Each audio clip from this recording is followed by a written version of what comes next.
Hi and welcome to RCKicks. On today's show, well, I've done something I shouldn't have. Shh, don't tell Rebecca. But I just couldn't help myself. It came up. It's in great condition and I've wanted it for quite a while. It's this, a 1992 Championship Edition RC10. This is a late one. This is a C stamp and a zebra. So on this episode, we're going to dive into it, take a look at it and try not to tell Rebecca. Dead man tell no tales. Hit it, Charlie.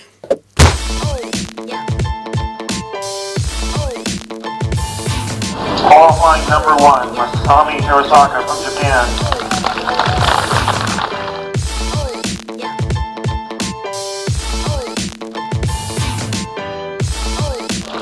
All drivers.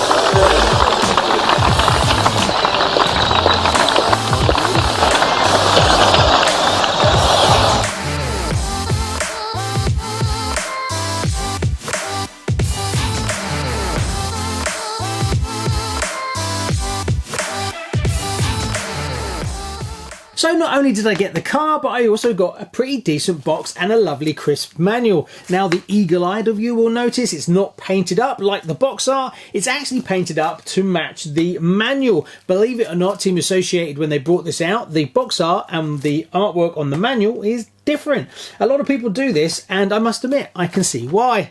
Now this isn't 100% exactly, again, it has been changed to suit the previous owner. This day glow red on the back here should be more pink, but I don't mind it. I can understand why they did it, but also this is not the body for it. Now this is the body from the later Worlds car, whereas it should be more like my Graphite. It should actually be this body, but I must admit out of the two this is my favourite. So what you're looking at is a late 1992 RC10 Championship Edition kit 6011. Now I've put my Graphite with it because you can see some of the differences as it migrated from an older car to the later car. Now there's lots of little bits and pieces that changed on these as they progress. Now this is called a zebra, so I'm told, because the early 1990 Championship editions, all the arms were actually white. Everything was, well, cream, should I say. And then as they moved along, they started changing them,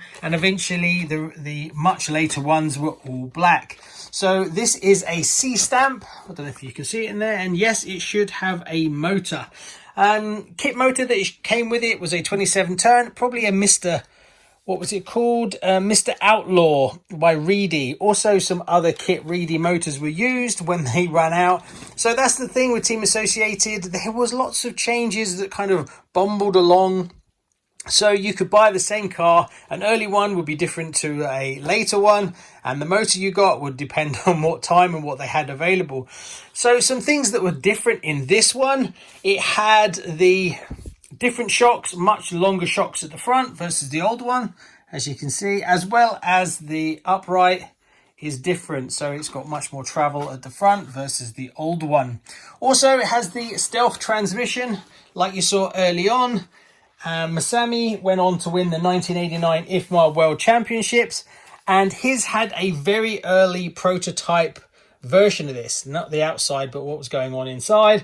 So if you look at my older Graphite, it doesn't actually have that transmission, and then they migrated it to this one, and they still do this one today. So I read. Turnbuckles have been changed. But then looking at these turnbuckles, it doesn't look that much different to these ones. So, yeah, but apparently that's what they say. What else? The wheels have been changed. As you can see here, that's just a one piece, where now they are a three piece. You can see on the back there it's different. So there's a center, a front and a rear. Tyres have been changed as well. So we had different tyres, even though they don't look that different at all. I'm not sure whether that's actually the correct tyre or not, or this has been changed, but apparently that's what it says. It's got different rear hub carriers, apparently to change the toe-in, that's different from the old version, as well as the steering has had some adjustments as well. So as you can see on this one, it has plastic tops to the shocks where the older ones were metal.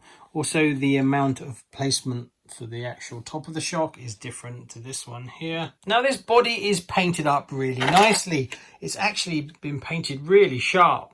It's really good, but it's not exactly correct. So what I'll probably do is commission the correct body to be painted up in this style, and then this will stay in the pink, and then obviously it needs the stickers. I will keep this one. It's actually in really nice condition, and at some point maybe I'll end up getting another car that I could put this on if I end up with a driver instead of just a shelf queen. But I'm super chuffed with this one. It's in beautiful condition. It has almost no marks. It's got one at the back here and one down here, but apart from that, it's in lovely condition. All the shocks and everything looks to be correct. Doesn't seem to have been messed around with too much. So for its age, it's in beautiful condition. It has got a few marks where it's had something bolted into it, but it's done almost no work at all from what I can see. So super chuffed. Didn't think I was going to get one in this condition. Now the only one left to get is the Team's Car, a B2 and a B3. Still quite a long way to go then. But the collection is coming on nicely, and they are absolutely beautiful. My favourite still is the World car, as I got to actually build it from new in box. But they are all very beautiful, and I like that they're all slightly different.